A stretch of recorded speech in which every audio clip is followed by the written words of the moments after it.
So do people still do that thing? Is that still a convention in podcasts where they just start the podcast as if they're mid-conversation? And This is so cool. I used to do this. We used to do this for our podcast all the time, and because I thought that was the cool way of doing it, and I found that's called a soft open. Yeah. Yeah. So a soft open is mid-conversation. Hard open is where you make it very clear that you're starting something. Okay. Let's go for the hard open.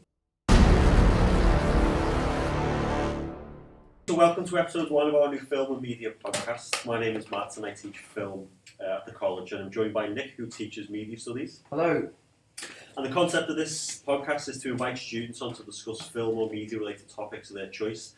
And it's a way of engaging with students outside of the classroom and giving both students, Nick and myself, a chance to discuss or even argue about topics that are not explicitly covered by our specification of our subjects. So this is our first session, and our first guests are Connor and Joe, film and media students who have a passion not just for film and media theory, but also for film production and debating film topics. So do you want to say hello, lads, and introduce yourself? Hello, I'm Connor.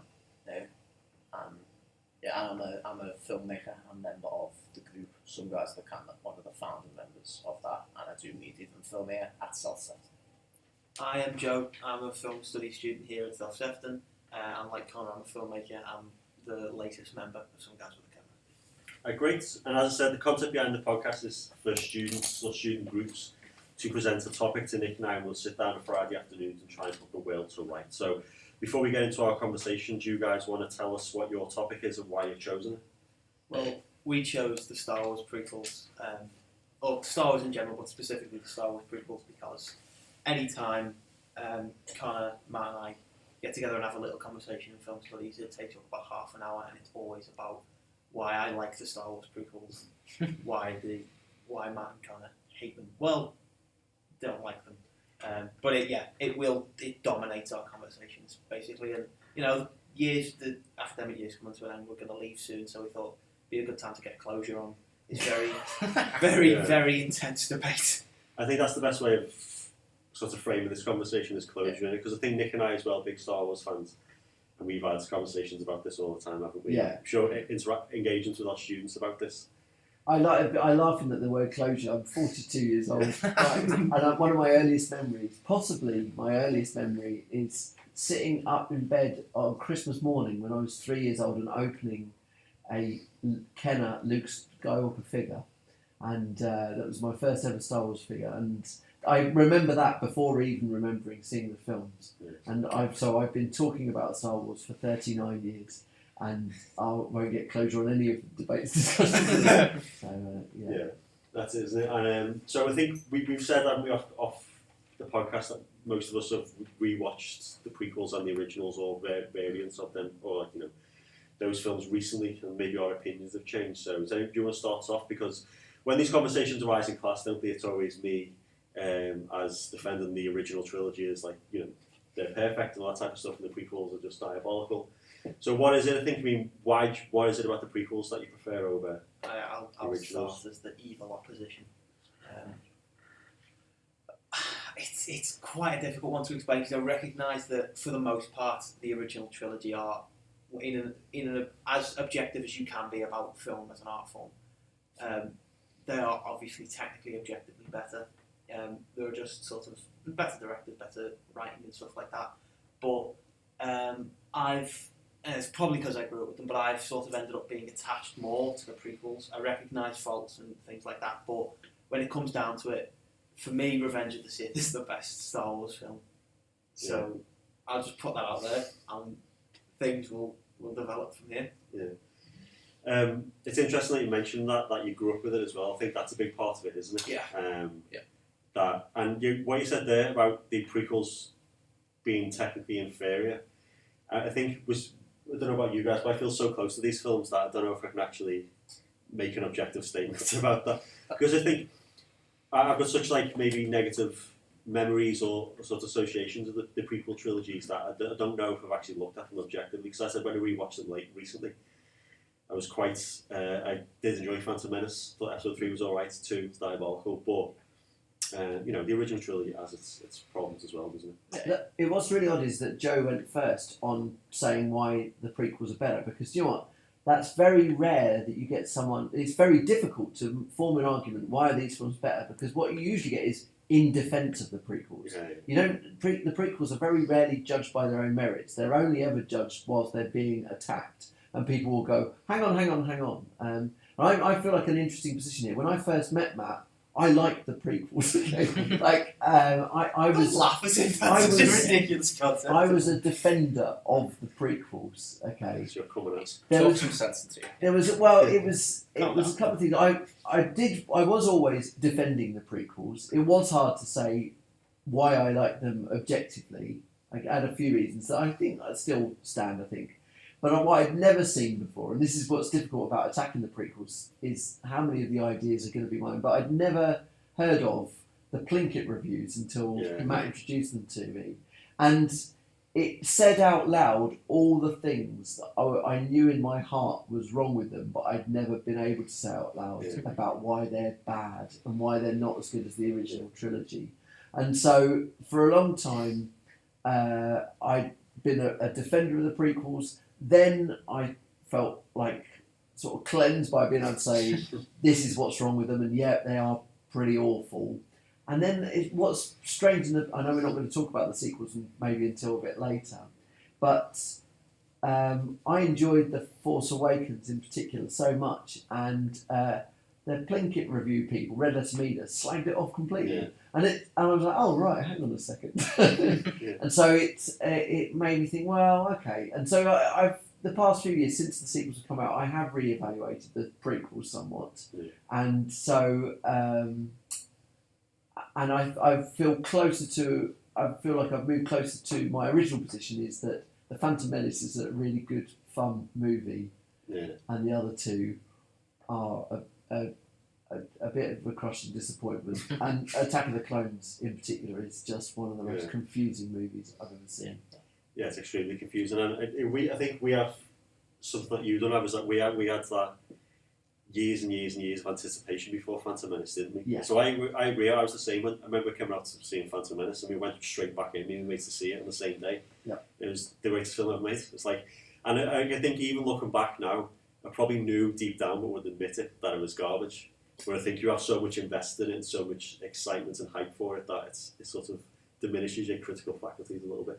But I think that's what's interesting about these films, is that it may sound like we're over-intellectualising like pop media, but it's what it means to like the fans, isn't it, really? Yeah, that's it. And I think like often throughout the years we've been working here, students have often told us that they really love the prequels, and we've kind of scoffed and all this. But it's true, they grew up with them, as we grew up with them. And people in the generation before us, 10 years old, well, maybe not 10 years, but say 20 years older than us, can't identify with why we like Star Wars, because maybe they grew up in an era where there was edgy, challenging movies like in the new Hollywood, people who enjoyed The Graduate, The Godfather, or these kind of movies would say, well, Star Wars ruined everything. Why do you like Star Wars? It was infantilized cinema, And same as people, or maybe people afterwards, like yourselves, you're the generation, you're the equivalent of the generation who loved punk but didn't like the Beatles. It's like people, and there is a generation of people who said, well,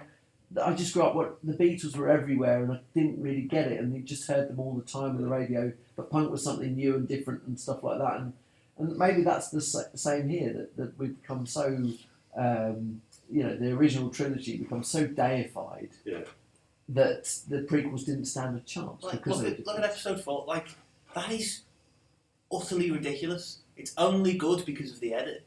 It is just a complete B movie. It shouldn't be revered as like this. Oh, it was the beginning of a masterpiece. It's like, no, it's like I sort of quite enjoy it. I think to be honest, it's probably around the same level of quality as The Phantom Menace for me. But you look at New Hope and you go, what the is this? Like, it's very slow, utterly ridiculous. Whereas your generation view that as like, well, that's ours, like Easy Rider or something like that. No, I'd say A New Hope it's definitely like it is. I agree with you, it's not objectively amazing, but I think what A New Hope has going for it that maybe some of the prequels don't. I think it's got like a real like spirit and passion to it. Oh, yeah. That like that Star Wars in its purest form. if you will, because it's It's before any of this it's before extended universe. or exactly any and sort of before lore the stuff like that. corporate element came into Star Wars. It was just George Lucas making this, scrappy, to be fair for what it was, fairly low budgeted film. And while it's not, I don't think it's a great film, but I think I admire its spirit. I think, to be honest, I would have preferred, especially because of how toxic the world of StarArs has become, I would have loved it if it had just remained A New Hope, this one little oddity from the 70s that everyone looks at and goes, what? How did this happen? How is this like a... Well, you've identified the problem right there in what you said, because it wasn't called A New Hope. It was only in Star it Wars. didn't Just become the Star New Wars. Hope until 1979, was it? The second, it wasn't even. It was when Empire Strikes Back came out. That's right. Yeah, it wasn't even the first re-release. It was the second or third. And so I think the difficulty is everyone views Star Wars within the lens of the franchise or the world, the universe, whatever you want to call it. It doesn't stand alone anymore, and it's impossible to see it as standalone. Yeah. And I see objective reasons why Star Wars is tricky. I think it's slow. We were talking earlier before the podcast about when I'm going to introduce my oldest daughter to the film. She's only 4 at the moment, and even though I probably saw it at this age, I want her to be of an age where she gets the story completely and can sort of identify with it. But I'm worried about the first half an hour because it's really slow and it's just a robot walking around the desert. And whilst that's iconic and there's some humour in there and it's quite atmospheric as well, it's not the most interesting start to a movie. And so there are the things that are problematic with it, but you see it purely in the context of how it changed cinema and how it was unique and did things. Every teenager that saw it at the cinema, and I'm too young to be part of that, will always tell you the Star Destroyer rattling over the screen in the first shot, and that no one had made a film as big as that before then. Yeah, I agree with that, and I disagree. It's like, I think if Star Wars was standalone, it would still have this cultural cachet. I still believe that it wouldn't. Obviously, the reach maybe not go as far because there's not enough. You wouldn't have the Darth Vader and your father stuff. But as you're right, it says the context, industry-wise, it really is there's an industry before Star Wars and Jaws, and there's an industry after it. And I understand from a modern perspective it is a little bit slow, but I don't know, it just seems so compelling to me and so different from anything that came before it. I think it's probably the only, or one of the only good films that George Lucas has made, because it's, I don't know, I think George Lucas he's an interesting producer and ideas man, but as a director, I don't think he really honed his skill the best. But I think at A New Hope, he struck lightning in a bottle, and I think that's a one-off in his career. Because he somehow magic. Tried to recreate so many elements of cinema. I mean, I think I always feel bad with this because the effects and the creation of ILM is such a significant institutional moment. But then you always end up talking about the effects and ignoring what's 2001, which was as good, If not better. Yeah, in terms of its face. Yeah. But that kind of idea of marrying and of faster, more intense with sort of mythology and stuff like that was it. That was the combination, the perfection. I think also the charm of Harrison Ford in that movie and Carrie Fisher is just explodes onto the screen. Those three have such charisma and chemistry is such a cliche, isn't it? That can't be ignored in this, and that's something that certainly the prequels. Oh yeah, Anakin and Obi-Wan and Yeah. Padme do not have a particularly good chemistry at all. Let's make a point as well. I think it resonates with people like Nick and I's age. I'm not going to reveal what that is, but I was Older than very. I was born after the original Star Wars and very, very like a baby when Empire Strikes Back and Return of the Jedi came out. So I haven't got that instant connection to it. But I think if you look at when it was re-released in '97, I think that's really when it became what it is today, isn't it? In terms of this juggernaut. Yeah. But I think if just thinking off the top of my head, that sort of the landscape of blockbusters and Hollywood at the time, it was standalone disaster movies and one-offs, and it really was the first of that franchise with the expanded universe and multimedia. So for me, I did get involved in all the video games and the novels, so it grew into this larger thing for me. And I think one of the problems with the prequels is that I had my own ideas and concepts of what it should be, and then it was something totally different. And I can look past the bad filmmaking and the stilted dialogue and the wooden acting, and Attack the Clones effects are very dated now. But at its core, it didn't sort of resonate with what I thought it was going to be. But I think looking back now, 20 years later and watching them again, I have a lot more respect for Lucas on the films themselves, like the ideas. It's quite I don't know, he was quite bold in what he did, like totally just dismantling like the mythos of the original trilogy and sort of coming up with something new. You know, I thought it was interesting. The prequels, as I had described them. I was born as they were coming out. Phantom Menace had come out. I was born the same year as Attack of the Clones, so I never really, when I say grew up with them, like, they were the ones that were coming out when I was a kid, but I only really got introduced to Star Wars once, like, the reaction to the prequels had died down. Yeah. And so basically what I experienced was, here's everything so far, just in one, without any of those expectations or like, you know, ideas of what the prequel trilogy was going to be. And as a kid, I couldn't sit through the first half of, like, as you said, I couldn't sit through the first half of any of the original trilogy films. I was a kid and I wanted action and stuff. So what was the appeal then of the prequels as a kid? Well, if you start Revenge of the Sith, but that's such a strange one to start with as well, isn't it? I mean, it's horrible. Like, it's so like grisly. I mean, the thing was about the prequels. The reason why Star Wars fans, there's a section of Star Wars fans that didn't like them. I couldn't really understand this. They said it wasn't dark enough. They knew it was going to be the story of how a young boy got turned into Darth Vader. But I think everyone wanted the payoff of Sith from the start. They wanted to see the kind of baddie,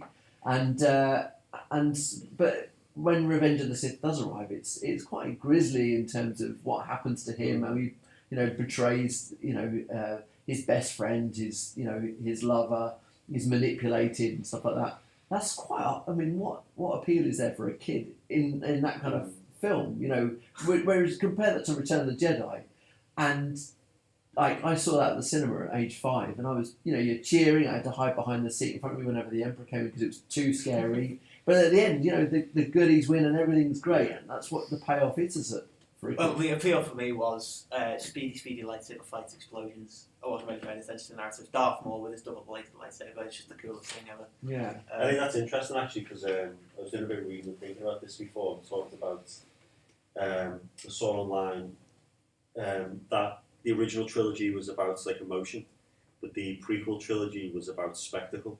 So I think maybe the original trilogy for us connected on like a deeper level, where the lightsaber fights maybe aren't as exciting, but for me they're much more emotional. Where I just don't feel any watching the lightsaber fights in the prequels. I see. And just like the more we go into the future and the more times I watch it, the stupider it becomes. To me, it's the complete opposite. I think Duel of Fate and the Backline Mustafa are the two most emotional. Or Episode 1's fight, Duel of Fate's not particularly emotional. It's more the stakes that are involved in the way that the universe plays out as a result of that fight and how it plays out.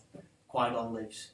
Anakin does become Darth Vader. If he dies, he does. If Darth Maul wins and kills both of them, that's a whole different thing. Yeah. So stakes, I'm more invested in that fight than I am in most other things because, I don't know, you know, obviously the choreography in Episode 4 is abysmal. Alec Guinness doing a little spin and then like that. Well, that's not what it's about though, is it? It's about the line, isn't it? That's they are obviously more emotional. I feel like a bit of a chill every time I watch Alec Guinness and Darth Vader stare off against each other. It's like there's a bit of mystique here, especially removing yourself from what you know narrative-wise from the prequels. Like just these two, like this really, like these two sort of ghost-like figures that are facing down against each other that you've been introduced to. Is like this. You've both got these amazing auras and mystiques. So you alluded to something there when you talked about like the importance of the Phantom Menace fight, and obviously you alluded to Dave Filoni's explanation. So you see in the Snick Out when he explains Duel of Fates, and you did it when I watched it. It did sort of change my perception on that a little bit. But I think we talked about this before, where you shouldn't take a producer 20 years later to come back and sort of. It feels like to me he's retconning his best mate's film. He knows is rubbish, and he's trying to say, "Oh no, he's a genius." Really, you, the audience, the problem. I'll be honest. So I think the prequel ideas, the ideas in there, but the writing is so bad and the execution Yeah, is I'll so be bad. honest. It just falls flat. I didn't actually know that Dave Filoni had made that explanation before I came up with that idea. Yeah. Yeah, man, stick that one. Yeah. But The other person to save the prequel trilogy, ironically, is Rian Johnson with everything he did in The Last Jedi. That he explains how, there was no sense for me watching the film, maybe I missed it, I couldn't name someone else who had a sense that the Jedi was supposed to be seen as ambiguously bad, that we were meant to maybe buy into a little bit of what Anakin said, as in that they're doing things wrong. That wasn't explored enough at all in the prequels for it to be believable. And I remember reading an article to you about this some years ago, before the sequels, but well after the prequels, that said, what if the Jedi were wrong? What if their dogmatic behaviour? Yeah. And that's the film that George Lucas was making. I was like, wow, that would have been amazing. But I didn't get that at all. Yeah. I think the problem is a lack of Qui-Gon Jinn disappearing in the first movie, really. If his character, maybe not Basil exposition style, but maybe if that had been more obvious, they would have been better films. But instead, I think there was so much wooden acting everywhere that the kind of cold exterior of the Jedi, I just thought it's more bad dialogue. Yeah, the characterization's dreadful. I mean, when you've got like one of the most powerful beings in the universe saying things like, my powers have doubled since we last met Count, and my Jedi powers are stronger. It's just like, you're right, and Mace Windu should have been like this complete zealot, shouldn't he? Like, really, like, almost like an extremist in a religious organisation. And it's just, it justifies Anakin turning, where, for me, nothing happens, and then at the last minute he just flips a switch after one interaction with the Emperor. I don't know, it's just... So I think maybe it's disappointment to sort of cloud my judgment on the prequels. Yeah, I mean... Because I knew what it could have been. I don't know, because, again, like, I watched it without any sort of expectation, so I saw these characters and went, okay, I'm just going to be attached to these people because, I just can. So once I got attached to them, and once I got attached to Anakin and Obi-Wan in particular as friends, watching the Mustafar fight has more emotion for me than any other. It's in episode 3. Yeah, the Mustafar well, fight. I have some opinions. Well, we'll get to that, Mr. O'Neill. What do you think about the characterisation then? Because I'd say about that. Because I would they don't seem like friends at all, do they? Like, Obi-Wan does just berate. There's bits where you can see there's a bit of chemistry maybe between the actors, but in the scripts and even in those scenes, it's not enough. And in the films in general, there's not enough because it's episode 1. Well, he's a kid, so we get the audience. In episode 2, the split off the film season. So episode 3, I think they're together in the space battle at the start, which I'll agree is. They have good chemistry there, but then after that, they split up again. Yeah, see, I think you forget that I think that Attack on the Clones is one of the worst films ever made, and I genuinely don't even watch it when I binge the films. No, it's Attack. When I it say just comes back to like the bad writing, doesn't it? Really. Like, when I say Revenge of the Sith is my favourite Star Wars film, it's because I watched that and maybe Phantom Menace beforehand, but I watch Revenge of the Sith, take it for what it is, and think I've enjoyed this, and I feel more emotional at the end of it more than any of the other original trilogy films. I'm not watching Anakin Skywalker being an anti-teenager and then getting his arm cut off by Christopher Lee, which just comes out of nowhere in Attack of the Clones, this sterile mess of a film. I'm not watching that and then watching Revenge of the Sith and going, that was a great narrative experience. I'm watching Revenge of the Sith and going, that was a great narrative experience. I know these characters prior, and I know the things that are going through Anakin's head as he turns to the dark side, and as someone that's gone through mental health issues, I can sort of identify with that more, because Luke Skywalker feels like this hyper altruistic golden boy, and the same reason I don't like Superman, I just can't. I enjoy watching Luke's story, but I can't sit there and go, I've connected with that, whereas I can watch Anakin, I can watch Anakin's downfall and go, I feel what he's feeling, like I can understand the hate and the sadness that he experiences. I can actually connect with that more than I can connect with Luke Skywalker. So I think it is really just a difference in lived experience. I've never thought Anakin's downfall was done particularly well, because episode 1, he's a kid, so you can't really do much with that. Yeah. Episode 2, he has the bit where he murders the sand people. But I think that's his moment. I think that's the point where he I think snaps. after that, though, there's no progression from that. It's just that's an isolated moment. Then he's all right. He's all right then. Start of episode 3, the battle in space, whatever's going on there. He's sound. He's a great Jedi hero with Obi-Wan, and then suddenly he gets this thing. Oh no, my wife's gonna die. 2 days later, with that. Well, is that not how? Yeah. Is that not how a seriously mentally ill person works? Is that not how a sociopath works? They snap. They have their moments, which is what Anakin does on Tatooine. He snaps, and that's the pivotal moment where he goes from Anakin, the Jedi that doesn't really maybe sometimes agree with it, a bit like a Qui-Gon Jinn sort of figure, and then snaps, kills innocence, and he's on the path to Darth Vader then. Gives the same people, but not just The women and the children too. But I think, no, I mean, we can get into like what it means to us personally and stuff like that, and we said like we think the ideas are there, aren't they, and it's strong, but it's just the execution is horrific. So like what you see, like the rule of screenwriting is show don't tell, isn't it? That's the number one rule. It's a visual medium. So we see Luke develop and Rey the first 6 minutes of Air. It's just amazing. Aren't you learn everything you need to know about it. But in that relationship between Obi-Wan and Anakin comes down to them telling each other that they're good friends. Yeah. Like, remember that time, that weird little anecdote about that time? Oh yes, we're good friends. Now stop doing this and stop doing that. So for me, it's just not engaging, not believable, and that's what it comes down to. I think the ideas are good, but the execution's terrible. I think the execution overall in the trilogy is dog shit. Like, I'm not going to stand here and defend the prequel trilogy. I enjoyed Phantom Menace, and I feel Revenge of the Sith on an emotional level. That's why it's my favourite. It's not. I'm not sitting there being like, oh yeah, it's a masterpiece of directing or writing or whatever, because it's not. In fact, it's quite the opposite. I can just watch Anakin and like feel him more than I can most other fictional characters. Like he's, in my opinion, he's one of the greatest fictional characters. Him and Boromir are two people that I can like properly watch the stories of and feel more emotion than a Luke Skywalker or you know. Do you think it's maybe because we grew up on like Star Wars, but it's like the hero's journey, isn't it? That sort of archetypal story. But then you get the prequels where maybe younger people, if it is aimed at kids, maybe I've been fully indoctrinated into that sort of narrative, and that's one of the problems for the prequels. It's got no protagonist, and it's got no like hero's journey. It's just, so that's why Luke resonates so much. And about Luke being bland, I think he's one of my favourite characters ever. But he is bland, but that's the appeal of it. He's an everyman, isn't he? Yeah. And talking about like science fiction and fantasy, one of the things that define if science fiction is dystopian by nature, fantasy films are utopic by nature. So the difference between sci-fi and fantasy is that sci-fi takes real-world things and extrapolates it to the future, and it's usually dystopian, where fantasy isn't connected to reality, but it presents like a metaphor or a message of what we can be. So that's I think for me why it resonates so much, is that Luke represents the potential of all of us. Yeah, I think I agree with the representation of what we can be, but that's not necessarily always good. There are people that mean well and end up like Anakin. Well, not on fire with most of his limbs missing, but like as in, people experience horrible things and end up in the same mental state as Anakin. I suppose there was no character like that to identify with within the original trilogy.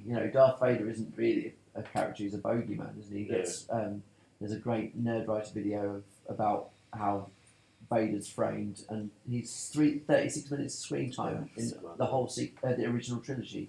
And Luke, is so much more. Yeah, no, it's crazy. But that's maybe because how much you love the prequels that you would assume that anyway. Do you know what I mean? Because it's for you, these films are about Anakin / Vader. Yeah. I mean, Luke.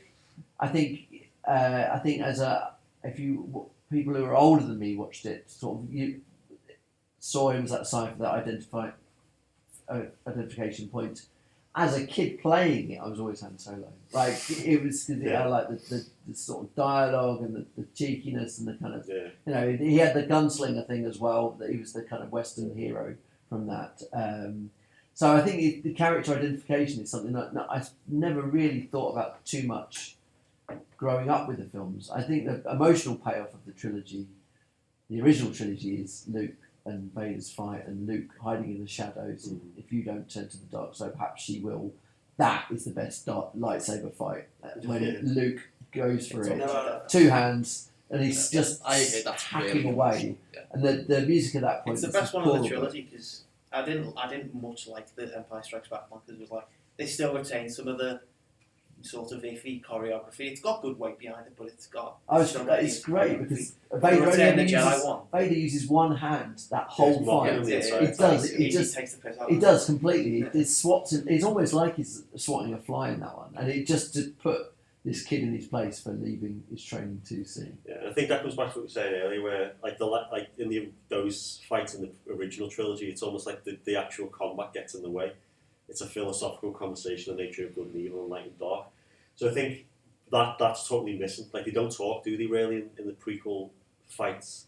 They just like sort of spin round and hack at each other. So like Obi-Wan Kenobi fighting Darth Maul, it looks impressive the first time you see it because they're flying round, but just totally vapid and meaningless to me. It's But I mean, like what, like that? I feel like that fight needs to happen. But what conversation is Obi-Wan going to have with Darth? Well, no, you alluded to before that, you know, for me it took 20 years for 10 years later for Dave Filoni to explain what For it me, means. it took about 5 years to understand. No, but then you what just, what you need in the trilogy is for Darth Maul and Obi-Wan to stop, or like Qui-Gon to stop and say, and articulate that in the film instead of being preoccupied with speed. You mean? So I think, if it was up to me, I would have kept Maul and kept him as the villain, and he would have sort of taken on the Count Dooku role. Replaced. Yeah. Retrospectively, I wouldn't, because the story that he's gotten in the Clone Wars, which is, I mean, that trumps Revenge of the Sith, that trumps Empire Strikes Back. That is the greatest Star Wars thing ever made. It's got to be Which? the Clone Wars. It is one of the best things. I couldn't get into the Clone Wars. I watched I think the first 2 seasons are a bit iffy because of the animation quality, but overall, I think it remains consistent in quality of story. Even like the latest stuff, I don't know. And this is a bigger thing, isn't it? The way that things have evolved, so that you need to have this whole canon to understand or appreciate finer moments or nuance and stuff like that. So to the extent that if it's true that for us to fully appreciate the fight between the two people in this prequel film, we need to really understand what's going on in the Clone Wars, then that's where my energy is going to be put to exploring that.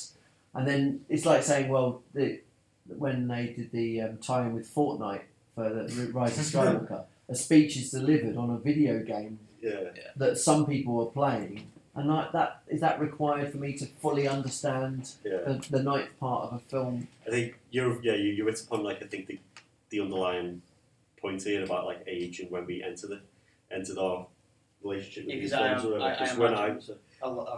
When I watched the originals and then got back into it, the special editions came up, but then I played the games at the time, like Dark Forces, Jedi Knight, all those games, read the novels. But as you get older, you don't have time to do that. So the prequels were just, let's go watch the prequels, but I haven't watched the Clone Wars or got into the expanded material around that. So I understand maybe why Anakin and those characters resonate a lot more with you, and maybe that's why Luke and that maybe resonate more with us, because we were more engaged with it back then. I felt connected more to Anakin without the Clone Wars. Like, as I said, isolated from anything else in canon. Just like some of the things that I've experienced in life, even though I'm only 18, some of the shit that I've gone through makes me feel more like Anakin. It's like, you know, I'm not having any of this, you know, blonde hair, blue eyes area, even though, you know, listeners can't see, but I'm not having any of that Aryan race golden boy. Like, I can't be arsed with him. Well, actually, and all these raises another point. I mean, that's another thing. You haven't aged very well. Did the prequels? That's what I didn't realise when I was watching them. Watto in particular was pretty. CG is just. I mean the characterisation. I mean, it's stereotyping. Oh well,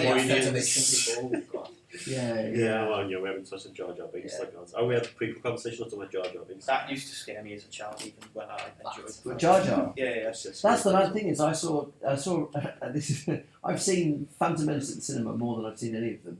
I've seen it 9 times at the cinema because I saw on initial release I saw it I think 7 times and I watched it when the ill-fated 3D releases as well. I went to that. And I watched it. The one thing I would always say in defence of Jar Jar is that kids loved him. I was, because I would be at the pictures during the summer holidays going to see this film, and every time you'd hear children laughing at that, and I guess that was the point, and that was sort of the idea behind it. But I think something you mentioned earlier about science fiction, dystopian, science fantasy, utopian, and these original trilogy is definitely more fantasy. It probably upsets and annoys science fiction fans, purists. Science fiction fans for how little science fiction there is. Obviously, we know that Lucas was influenced by westerns and by adventure serials and all kinds of different genres. You know, Kurosawa's films, samurai movies and stuff. And I was about to say, well, and the prequels are more science fiction, but they're not really, because science fiction fans aren't going to enjoy the prequels per se. The prequels are Star Wars movies, and is that an issue? That if the original trilogy represents pastiche, and a complete mashup of different genres in a sort of postmodern 1970s, 1980s world.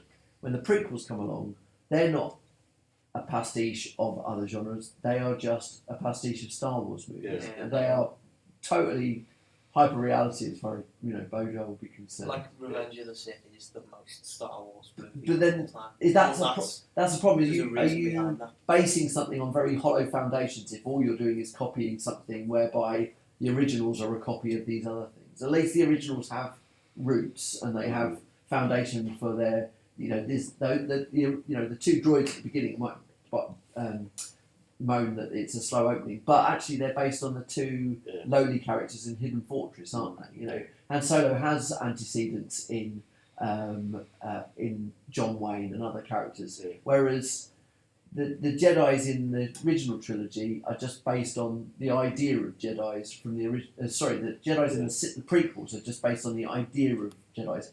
Anakin isn't really based on Darth Vader. He's kind of a version of Luke Skywalker, I think.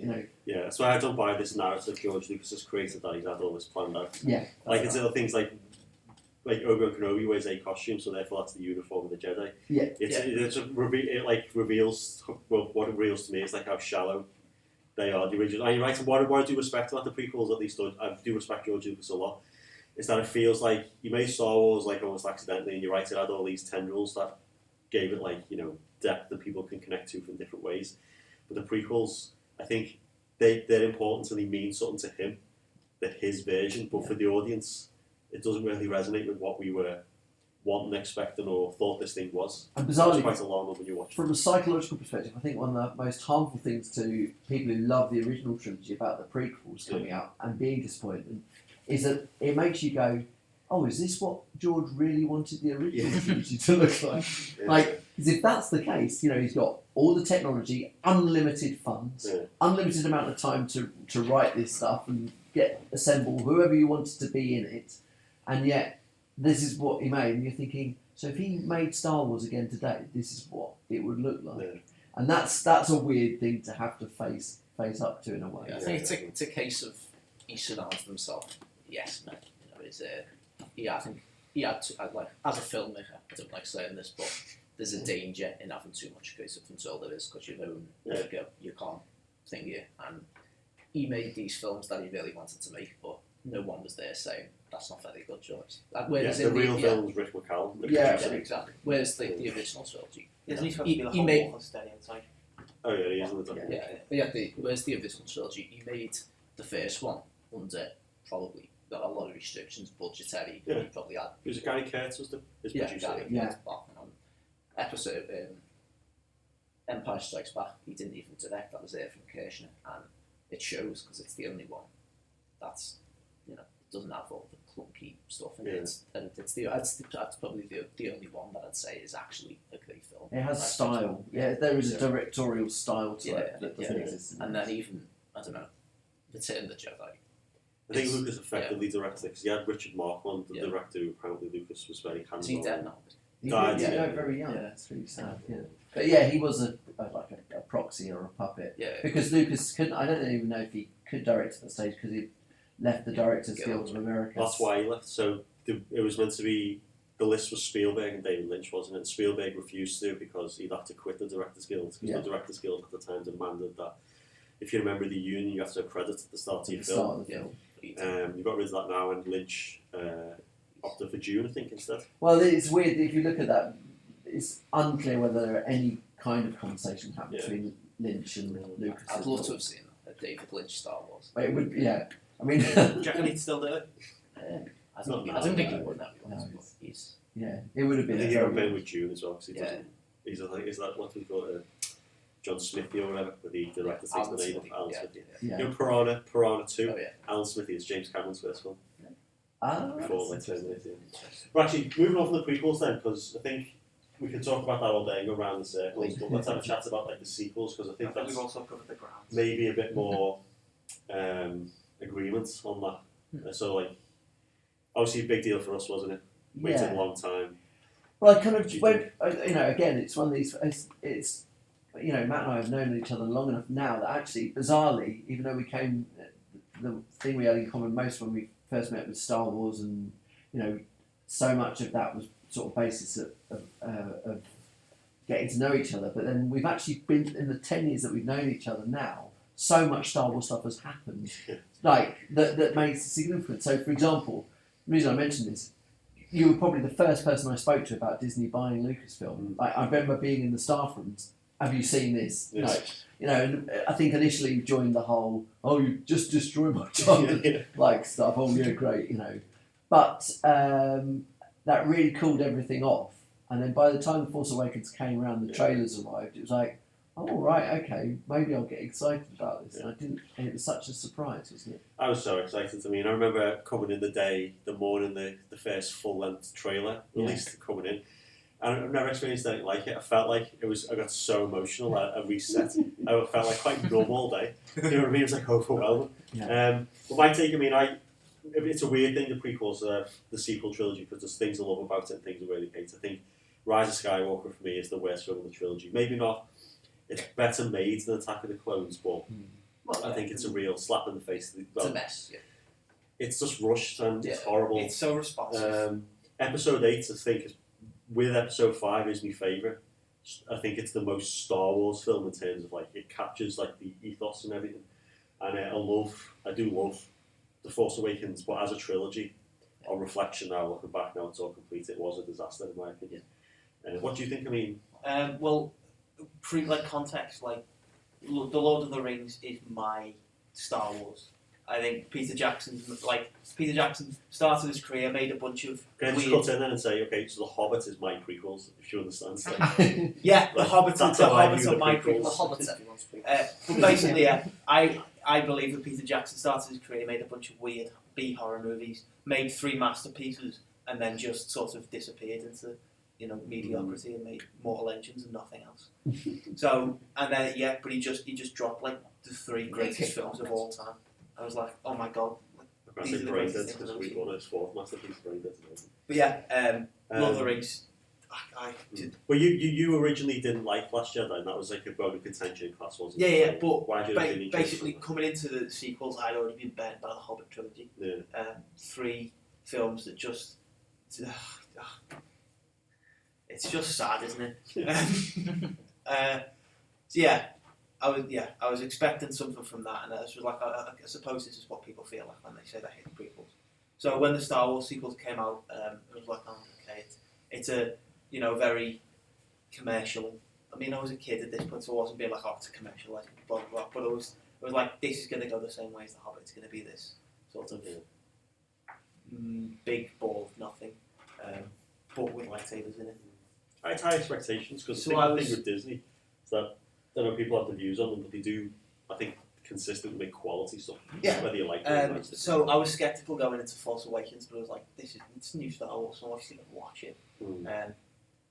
I liked it at the because I was how old was I when Star Wars came out? 2015. 6 years ago. About I feel 15. old Yeah, so you feel old too. Yeah. 2015, I was about You 12, 13? 12. Yeah. It was being 30. 13. Yeah, 12 or 13. I was 30. So yeah, I mean, at that point I was still sort of on the borderline of being able to recognise if a film is bad or not. Attack of the Clones being one of the first films that made me realise that films can be bad. So I went into it and was like, okay, I quite enjoyed that. Watched Last Jedi, hated it. I was like, I was probably on the bandwagon when it came out of remake The Last Jedi. This is the worst thing I've ever seen. I hate it so much. It's at the bottom of my list. Yeah, hashtag not my Luke. Literally, well, that's still. I think that for me that's still relevant a bit, but and then I didn't watch it rewatch it going into the Rise of Skywalker. Watch the Rise of Skywalker. I was like, I quite enjoyed that. It was a very fine film, and then rewatch them all later and go, okay, they're all bad except for The Last Jedi. Yeah, I Just think that lack of coherence in it. yeah, and Force Awakens was just like, yeah, this is literally A New Hope. Well, I think the people who criticise The New Hope for being, Force Awakens for being quite similar to New Hope, I think this comes down to one of the reasons why maybe the prequels isn't liked by a lot of people. Is that it's different. It reveals something about narrative and genre. It's almost like Star Wars can only work in that formula and format. And this was my opinion. Now I think it's over. Like I think they need to sort of archive it. I mean, they won't, but that's what. Like, I mean, at least like cinematically. Yeah. Well, just to finish on this point then, so I think one of the main issues I found with the prequels, it was distracting, was like the use of nostalgia. Sequels. So the sequels, sorry, the use of nostalgia. So if we have like, the first one's about emotion, the second one's about spectacle, this one is pure nostalgia. And I was always like drawn out to the film, like when Finn in The Force Awakens pulls out the ball that Luke uses to trade his lightsaber with, and the Falcon brings me out to the film. And I think Disney sort of lost perspective in that sense. But I think the only film that does do that's Last Jedi. Yeah, I like Last Jedi. I think I agree it's probably the best one of the trilogy because at least it does something new. Because Force Awakens, Force Awakens is really fun, but all the enjoyment of it's very surface level. Like, oh, I like that, that's cool. And it's mainly down to Harrison Ford because he's great at it. But Last Jedi, I think when it came out, I was one of the only people that knew that liked it. I thought this is something different for something different for Star Wars anyway. But and the fact that it tried to do something new, I really liked. I think that sort of maybe blinded me to a lot of the criticisms of it and the flaws with it because I've rewatched it since. I've watched it like 5 or 6 times since, and yeah, I recognise the flaws now. I think the bit where they go on the casino plans, whatever it's called. Canto Bight. Yeah, because it condensed that and that they.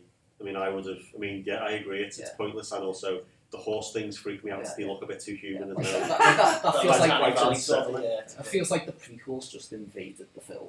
Yeah, I agree with that. I agree. Yeah, and I think it might have been a bit tighter if they had the card person. He was the person who would go on getting on board the mega ship to crack out of prison, and then they would say, "We'll get you out if you do the hack." I think that's for me. Canto Bight and DJ is it? Fenster's character. That is the nostalgic bit of because that's Cloud City. That's and he's the sort of Lando character. I thought it was going to be Lando when I watched it. Right, that's going to be Lando, and I was like, no, it's not. It's Benicio del Toro. Yeah, that's right. So that and it is the worst bit of that film. Really, it's not necessary, but everything else, it does play around with the rules and changes them. I think it does save the prequels, Luke's explanation. I think in terms of Luke's character arc, it's perfect for what happens to him. Of course, there's a big chunk missing from the middle, but that's the point, isn't it? Ben Solo's so evil that Luke has decided that he wasn't any good at this, and Luke always doubted himself. And throwing away the lightsaber. We've talked about this before. That's what Luke does. It's the last thing he does. Yeah, it's the last thing he does in Jedi. Throw away. He knows because he's told by the one lesson he hears from Yoda is it's not this crude matter. It's not warriors don't make one great.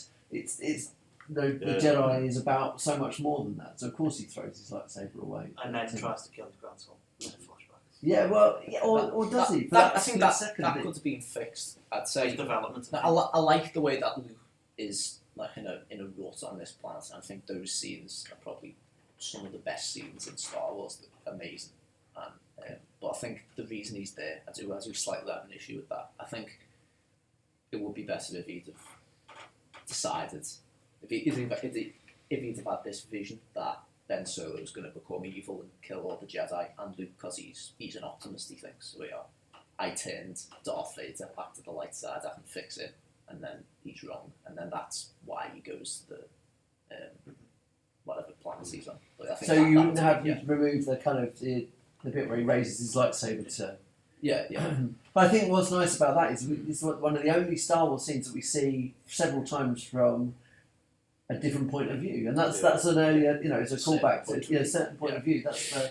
I think he's not like he's too good of a filmmaker, but he approached it in a very cinematic way. Like this is something that the prequels, maybe even the original trilogy, doesn't have. It's a proper character piece, I think, in aspects of Episode 8. Yeah, and I think there's so many interesting ideas that demand to be explored in a spin or later films, Episode 9, and we didn't get that. So it's like this weird, for me, Episode 8's this sort of weird thing that sits on its own that has so much potential, but it'll never be addressed. And that comes on to the final thing to talk about. I think the role of fans play in all that is like the reason we got Episode 9 is because of the fans. Like end off, I don't care what anyone says about that. The apparent backlash to Episode 8 is that they just played it safe and ruined maybe the biggest media franchise in history. I really think like they've sort of killed it for like modern audiences. Because with that's going on, but then you've got like the same year you've got Endgame and Infinity War coming out. I think it's superseded. It's can't compete anymore. Yeah, yeah. I remember saying that's the first thing I remember saying to you after seeing course. Infinity War. I said I'm really worried about episode 8. I think it was.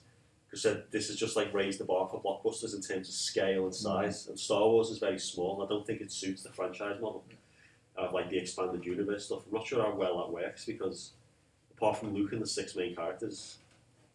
Well, like I said, they proved it. They always they make everything small again, don't they? And as soon as they try to get bigger, it becomes small, making everyone connected and tied together, and that doesn't ever feel right either. So, yeah, I don't, even aspects of The Mandalorian that made things a little bit smaller. Yeah. Like I don't want to know the language of the Sand People. I don't need to know why Yoda. Like, I remember, so we'll finish in a second. We'll come back to. There's a real stand-up moment in the prequels where I was watching it in the cinema. Like midnight releases and all that. I remember when Yoda had the fight with Count Dooku, the whole cinema just burst out laughing. Yeah, and that was a real moments when it was like, it wasn't like, oh no, why are you laughing? It was like, this is ridiculous, and then oh my god, is it all like this? It's a 80-year-old man going and a CGI green frog. So that's when people say, oh, Lucas killed my child, it's ridiculous, but that undermines the character of Yoda, doesn't it? Because that's the whole point. How is this little frog thing the most powerful being in the universe? Like, oh well, it just spins around. And it wasn't. So again, that comes back to that spectacle overriding the motion, and that's why the prequels fail. You have to have Yoda fight. He should have just legend. Dooku. Yoda and the Emperor should never have to use a lightsaber. They're too intelligent and too strong with the Force to do that. And it's just the ridiculous. Palpatine when they fight's awful as well. That's my word. That's the thing I hate the most about Revenge of the Sith. Is it just like two old men? They're both supposed to be like unbelievable with lightsabers, but it is just two old men. One of them's got a CGI head. Why couldn't they make the Emperor's makeup look like it does in Return of the Jedi? I don't understand. It looks. Should we get into this like in detail? Why didn't Mace Windu just cut off his hands instead of killing him? Yeah. There's so many things. But then, I try and avoid that kind of that sort of plot pointery almost, because you end up resolving. Well, actually, none of it needed to have happened. Funny enough, I saw a post just today that if the Star Wars canon is this big, and if the Empire were just to make all of their computer ports in such a way that R2-D2 couldn't access all of the information, Star Wars is this big. I'm doing a small amount. It's not like the thing in space, doesn't it, where they're watching it. It's talking about the fella and with the gun on the ship, the cannon, to shut down the escape pod. He decides not to shoot the escape pod because there's no life forms. Yeah. So it must have malfunctioned. Or, how exhaust pods usually where you put a vent on them. Yeah. Instead of just being a big gaping hole that leads to the core of your very, very important battle station. Retconned by Rogue One, though, of course, isn't it? You put that in the design specifically, which was quite a nice little touch. Rogue One, and that's a lovely film, though, isn't it? That's a really charming film. It's kind of emotive and it looks good. That saved a lot, I think. But I was wondering how much of that, if we look back and watch that again, how much of that is to do with Star Wars? Is that just like a good, solid action sci-fi war film?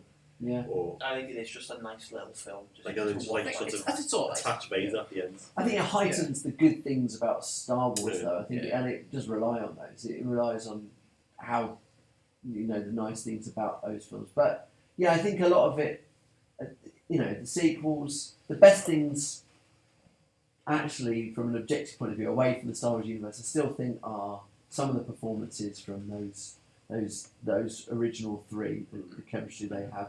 Some of the dialogue you talked about how directorially Empire is the best one, but I think dialogue-wise it's the best one as well, and that was for probably two people. Lee Brackett, who was a screenwriter from the 1940s, who used to write. She wrote The Big Sleep and a lot of other film noir and stuff like that. Billy Wilder. Yeah, and edited some bit scripts. So that it feels classic Hollywood stuff.